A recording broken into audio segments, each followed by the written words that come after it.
Başkanım.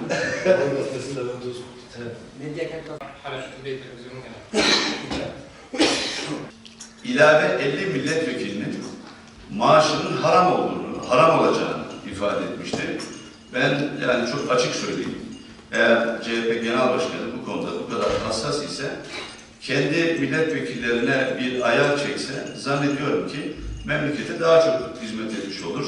Şu anda ilave 50 milletvekiline ödenecek aylık maaş tutarı CHP Adana milletvekilinin yıllık iletişim giderinden daha az.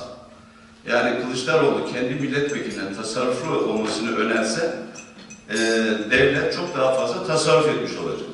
Bu hakkın nasıl kullanıldığına bağlı.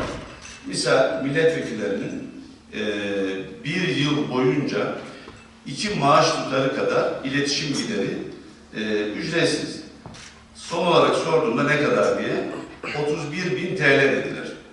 Ben de merak ettim, dedim ki ya Şamil Tayyar olarak ben ne kadar harcama yapmışım. 2016 yılı içerisinde benim yaptığım iletişim masrafı, yani sabit, 2 sabit hat, 2 cep telefonu, SMS'ler dahil, yani o meclisteki makam odasında kullandığımız sabit hatlar dahil bir yıl boyunca ödenen miktar 9.000 TL. Aya vurduğumuzda bu bir yıllık ücret, aylara böldüğümüzde de yaklaşık 750-800 TL civarında bir para yapıyor. Yani bu aslında ortalama herkesin giderine eşit düzeyde. Oysa biz 31.000 TL'ye kadar harcama yapabilirdik. Sadece Şamil Tayyar olarak benim iletişim giderleri içerisinde tasarruflu davranarak devlete kazandırdığım para 22.000 TL.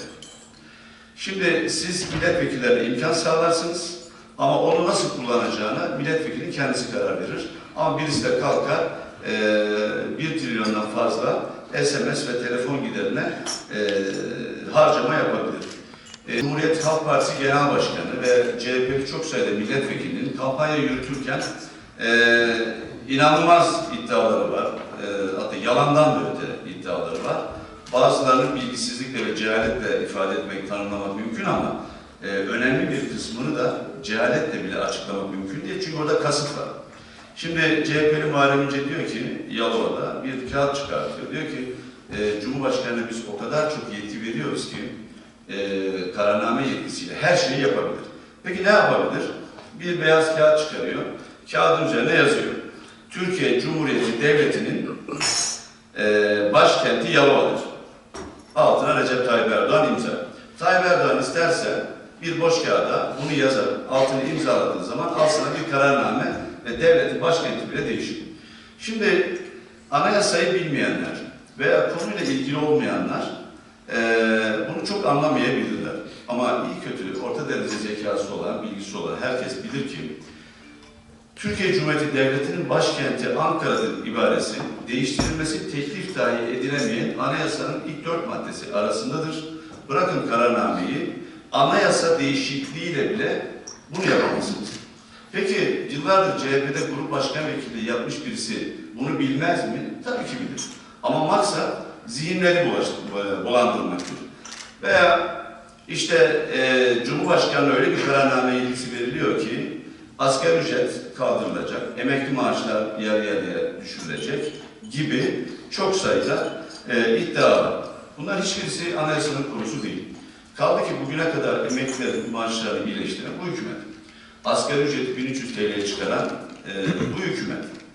Şimdi bu iyileştirmeleri yapan bir hükümet yarın kararnameyle niye bunları değiştirmeye ihtiyaç duyuyor? Velev ki yarın buna ihtiyaç duymuş olsa bile bunun kararnameyle yapılması mümkün değil. Zira bizim getirdiğimiz o 18 maddelik anayasa değişikliği içerisinde Cumhurbaşkanı'nın kararname çıkarma yetkisi sınırlıdır.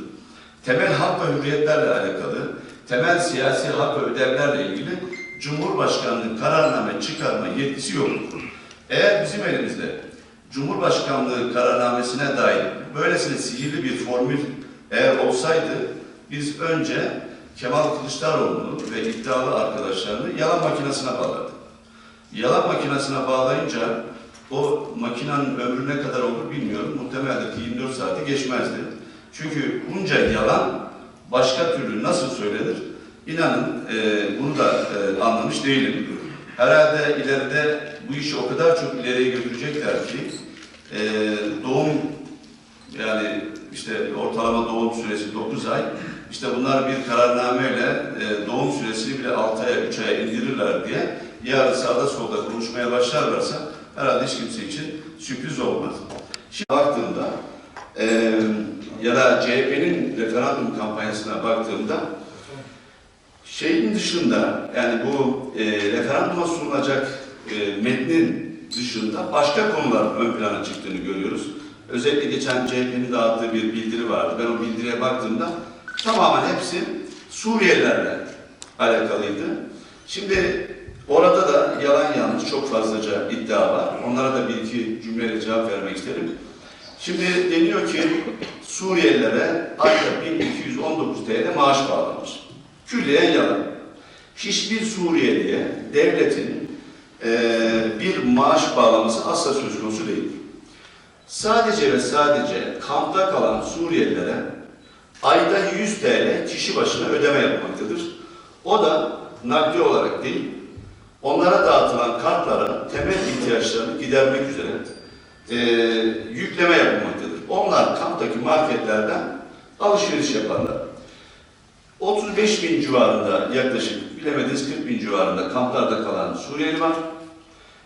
Kalan kısmı, yani 350 bin civarında da kamp dışında yaşayanlar var. Onlara yapılan bu manada tek kuruşluk bir ödeme söz konusu değildir. Ama Avrupa Birliği fonlarından veya farklı fonlardan STK'ların yaptığı yardımlar o ayrı. Ona bizim zaten karışmamız mümkün değil. İsteyen yapar, isteyen yapmaz. O onların kendi iradesiyle yaptığı yardımlardır. Karar vericiler temizlenmeliydi. Bu yapılamadı.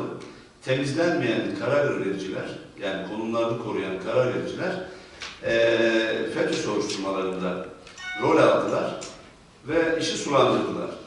Geçenlerde Sakarya'da FETÖ soruşturmalarından sorumlu vali yardımcısında baylo çıktı ve tutuklandı. Şimdi onun belirlediği listeyle de bazı operasyonlar yapıldı.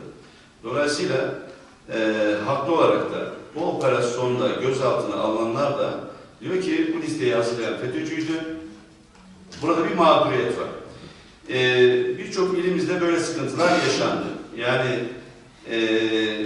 hala kripto FETÖ'cülerin çok yerde iş başında olduğunu biliyoruz. Evet. Okurken bunların ispat edilebilir olması lazım. İspat edildikçe bunlar tasfiye ediliyor. Keşke önce karar vericiler temizlense, sonra operasyonlar aşağı doğru ilerleseydi daha sağlıklı olurdu. Şu ana kadar 120 bin civarında kamudan açığa alınma var, ihraç var.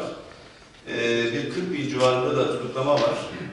Benim kanaatim FETÖ soruşturmalarının sulandırıldığı yönündedir. Doğru yapılmadığı yönündedir. Bu da ister istemez bazı mağduriyetlere de yol açmıştır. Şu anda hak etmediği halde açığa alınmış, görevden uzaklaştırılmış kamu görevlileri var. Ama hak etmediği halde bugün cezaevinde olması gereken ama önemli koltuklarda oturanlar var. İnşallah mücadelemiz devam ediyor. Onları da cezaevine göndermek için elimizden geleni yapıyoruz. Göreceğiz inşallah, göreceğiz. Bu arada sıkıntılarımız var gazetecilerin.